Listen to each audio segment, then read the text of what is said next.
Hello and welcome to Political Science 101 or History 101, which is the history of the American political system. Today we're on chapter 15 and we're talking about domestic policy. And here is what your chapter 15 looks like.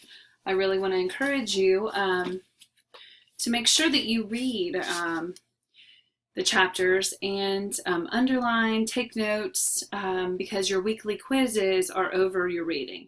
It really keeps you accountable so that you are doing your reading. So this week our learning outcomes pertaining to domestic policy are to explain what domestic policy is and summarize the steps in the policy making process.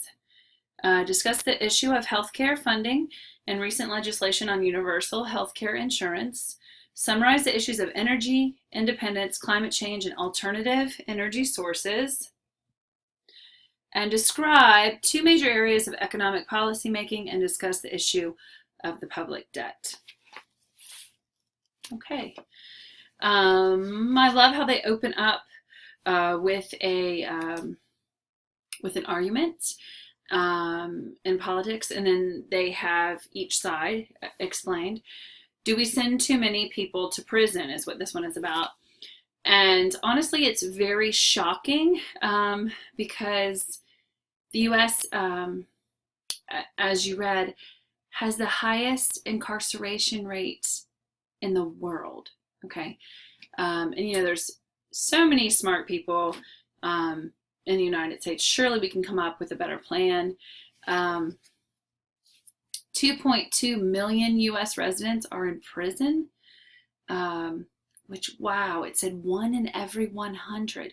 One person out of every 100 is in prison. And that is, I'm sorry, but that just blows me away. And I feel like something needs to be reassessed because I really was unaware of I knew that there was a problem, but I didn't realize how big it was. We are setting records in an area that is not something to be proud of. Okay, and what I thought was amazing, even on this opener, it says 13 more times to be in prison than if you were from Japan, 9 times more than Germany, and 5 times more than Great Britain. Okay, in the 1970s, only 1/4 of those were in prison. So it would have been 1 in 400 instead of 1 in 100. I mean, that's not very many people. That's absolutely wow. And the biggest problem about this, when you study history and you look at the data and you look at the facts and you look at the footnotes and you really research it, is once you're in prison, it drastically changes who you are because it is not a good place to be. And you come out of the system usually severely warped than it had you not ever been in it. So that is really very troubling information because doing time in prison just has an adverse effect on human beings for the most part. Okay. Talks about a certain defense attorney that was talking about first-time nonviolent offenders and trying to get them to stop and that sort of thing. And prisons aren't cheap either. Okay. That is a huge chunk of money that's going towards a system that is not actually, it's just not working right now in the US. It needs to be changed. Okay. I love how they say, keep criminals behind bars. Does it work? Too many laws, too many prisoners, and it talks about, the casual pot smoker. In 2013, about 700,000 people were arrested for possession of marijuana. Okay, just absolutely incredible, the numbers. What about rehabilitation and that sort of thing? Just some fascinating stuff. So definitely want to do more research on such, and definitely, an issue of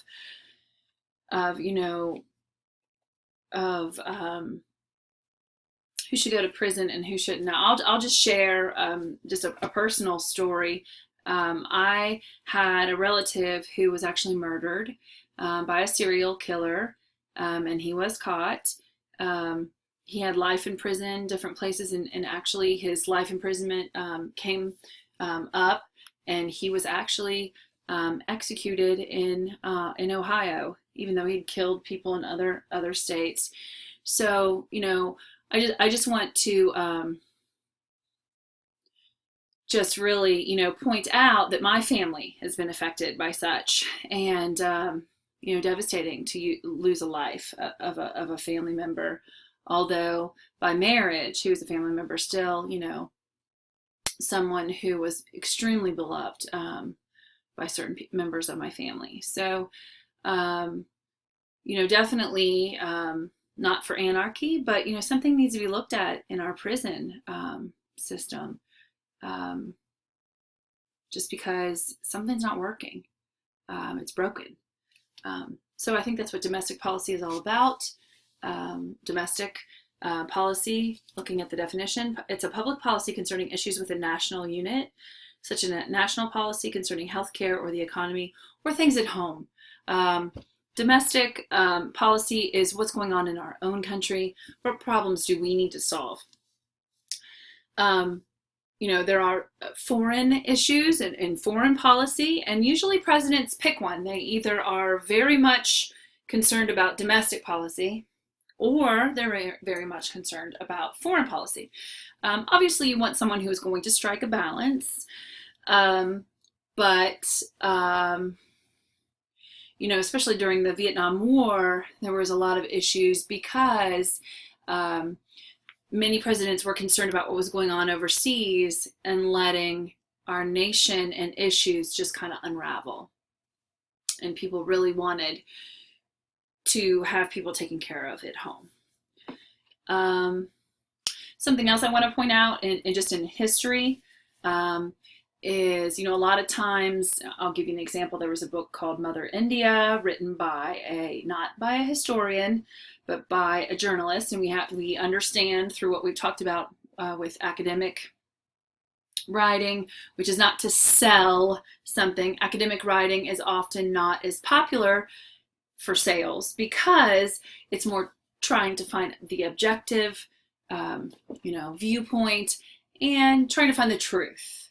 Then you have a lot of people who are journalists who are writing who just want to sell something, sensationalize something. So there was a book called Mother India, written by a journalist who was very racist against the Indian population in India, and wrote just a scathing book. I want to say it was in the 1930s, and really angered India. And what was amazing was the people who were the most angry within India, that were that were Americans. It was an American woman who wrote it. Were the missionaries, because they were really saying, this woman wrote this book and she doesn't have a clue, and she just picked everything that she didn't understand about this culture and ran it into the ground. And so anyway, my point being, this woman wrote a book about India to tear it apart, to really kind of persuade Britain that India could not govern itself, which it most certainly could. And it was kind of a domino effect because the United States wanted to keep the Philippines in that colonial structure, bondage. And so she kind of wrote it to have an effect in that manner. And so my point being this is, a lot of times in the United States, we want to, rip up on other or be negative or point out other countries and their domestic policies and their issues, but as Americans, we don't want to deal with our own. And obviously, they're really shedding some light on, the prison system is broken. This is horrific. 1 in 100 people. Wow. 1 in every 100 adults is in prison. That just blows my mind. And then it goes on throughout our chapter, and it does talk about healthcare. And of all the developed countries, the U.S. was the last one to offer healthcare to its citizens. And that's really disturbing as well, okay?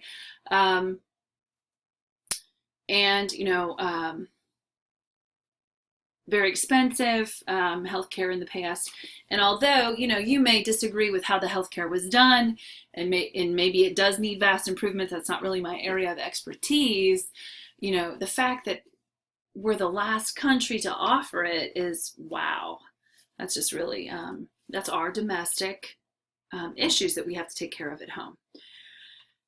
Okay, so domestic policy, we talked about the policy-making process. First of all, you have to have a problem, okay? You have to illuminate the problem. If people don't know about the problem, nothing can be done about it. And whether or not you're for, the movement Black Lives Matters, or, some people are, not really for feminist movements, one thing that does is illuminate a problem, because policies cannot be made if a problem is not made aware to others. So whether or not you disagree or not, I had someone explain it this way. I'm kind of just really gathering a lot of information on the Black Lives Movement, but I do know that I've read quite a bit of information on just the abuse of power in Black neighborhoods, especially poor Black neighborhoods. So, someone relayed it this way to me, that, if it's Joe's birthday party and you go to Joe's birthday, and you say, hey, everyone here has a birthday. So, we should celebrate everyone's. That's taking the spotlight off of Joe's moment, Joe's need to acknowledge that it's his birthday. And that really did help me kind of put things in perspective, because especially with this policy making process, if no problem is made aware to the public, then nothing can be done. So when you're thinking about that in Black Lives Matter, I don't believe it's actually saying that white lives don't matter. But as we researched earlier, the difference between civil liberties and civil rights is for the minority, right? Because the majority in a democracy usually rules and is fine and is protected. Civil rights is for those minorities who can be stepped on, oppressed, and abused. Okay, so as we've studied the text, it's kind of made different issues, taking factual information as to why things happened and explaining them better. Okay, so it talks about you do need to see a problem, interactions among various individuals and groups, Congress. And I love what they say on page 336. If no one recognizes a problem, then no matter how important the problem may be politically, does not yet really exist. All right? I love that. Thus, issue identification is part of the first stage of the policy-making process. And I think we misunderstand sometimes how people are just trying to shed some light that there is a problem, rather than, saying something deeper that may seem to upset others. Okay. All right, we will continue with this lecture. We are on page 337. Thank you very much.